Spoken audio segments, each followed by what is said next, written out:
আপনি আপনার মোবাইলে সেটিংয়ে চলে আসবেন। সেটিংয়ে চলে আসার পর একটু নিচের দিকে এলে ব্যাটারি অ্যান্ড পারফরমেন্স বলে একটি সেটিং আছে, এখানে টাচ করবেন।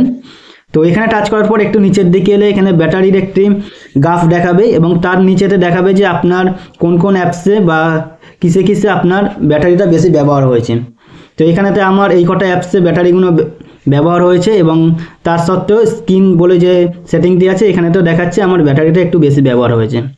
তো আজকের আপনাদের কিছু সেটিং দেখাবো। এই কটা সেটিং যদি আপনারা আপনাদের মোবাইলে করে নাও তাহলে আপনাদের মোবাইলের স্ক্রিনেতে ব্যাটারি যে পরিমাণে বেশি ব্যবহার হতো সেই ব্যবহারটা একটু কম হবে। তো এই কটা সেটিং দেখার জন্য আপনাকে এই ভিডিওটা পুরো দেখতে হবে। তো আমি মহিন্দ্র আর আপনারা দেখছেন মহিন্দ্র টেকনিও চ্যানেল। তো ওই কটা সেটিং করতে গেলে আপনাকে সেটিংয়ে চলে আসতে হবে।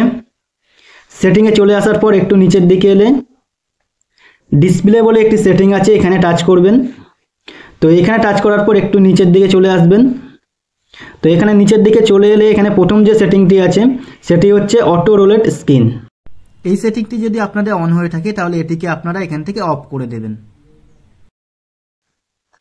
তো অফ করে দিলে এটা হচ্ছে আপনার মোবাইলকে যখন আপনি সাইড করবেন তখন দেখবেন যে আপনার স্ক্রিনটা অটোমেটিকলি রোলেট হয়ে যায়। তো এতে আপনার ব্যাটারিটা বেশি ব্যবহার হয়, সেজন্য এটিকে আপনারা এখান থেকে অফ করে দেবেন। তো এটি হয়ে গেল আমাদের 1 নম্বর সেটিং। তো এরপরের যে সেটিংটি আছে সেটি হচ্ছে একটু উপরের দিকে এলে দেখতে পাবেন যে ব্রাইটনেস লেভেল। তো এই ব্রাইটনেস লেভেলেটা এখানে টাচ করবেন। তো এখানে টাচ করলে এখানে দেখতে পাবেন যে অটোমেটিক ব্রাইটনেস এটি আপনার অন হয়ে আছে। অটোমেটিক ব্রাইটনেস যদি অন হয়ে থাকে তাহলে আপনি যেখানে অন্ধকারে যাবেন বা আলোতে যাবেন আপনার মোবাইল সেটা মোবাইলের মতন করে ব্রাইটনেসটাকে অ্যাডজাস্ট করে। তো এটিকে আপনি এখানেতে অফ করে দেবেন। তো অফ করে দিলে কি হয়, আপনি এটা ম্যানুয়ালভাবে ব্রাইটনেস কমাবেন বা বাড়াবেন, এতে আপনার ব্যাটারিটা অনেকটা সেভ হবে।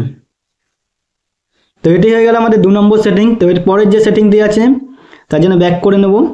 তো এর পরের যে সেটিংটি আছে সেটি হচ্ছে কালার স্কিম।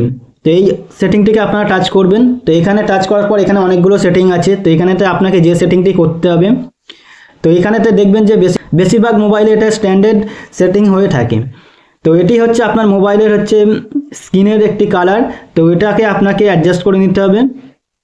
তার জন্য আপনাকে ওপরের যেটি আছে ভিভেট, তো এই অপশানটিকে আপনাকে সিলেক্ট করে নিতে হবে। তো এটি আপনি বেশি পার্থক্য দেখতে পাবেন না, কিন্তু এই উপরেরটা করে রাখলে আপনার হচ্ছে ডিসপ্লের ব্রাইটনেসটাকে অ্যাডজাস্ট করবে এবং আপনার হচ্ছে ব্যাটারির চার্জটা খুব কম ব্যবহার হবে। তো এটি হয়ে গেল আমাদের 3 নম্বর সেটিং। তো এরপরের যে সেটিংটি আছে তার জন্য আমরা ব্যাক করে নেব। তো ব্যাক করার পরেতে এরপরের যে সেটিংটি আছে সেটি হচ্ছে রিফ্রেশ রেট। তো এই সেটিংটিকে আপনারা টাচ করবেন। তো এখানে টাচ করলে দেখতে পাবেন যে আপনার মোবাইলে দুটো অপশান শো করবে, অনেকের মোবাইলে 3টেও শো করবে। তো বেশিরভাগ মোবাইলে যদি এটা ম্যাক্সিমাম করা থাকে তাহলে এতে আপনাদের চার্জটা বেশি ব্যবহার হবে।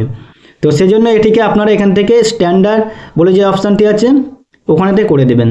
তো স্ট্যান্ডার্ড করে দিলে আপনার মোবাইলের চার্জটা একটু কম ব্যবহার হবে। তো এটি হয়ে গেল আমাদের 4 নম্বর সেটিং। তো এরপরের যে সেটিংটি আছে সেটি করার জন্য ব্যাক করে নেব।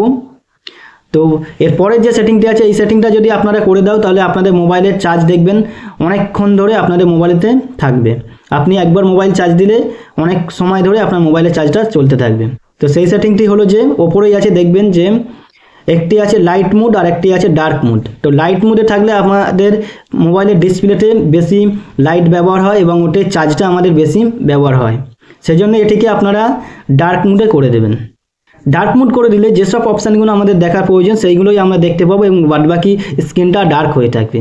তো এর কারণে আমাদের ব্যাটারির চার্জটি খুব কম ব্যবহার হয়। তো এই কটা হয়ে গেল আমাদের 5 নম্বর সেটিং।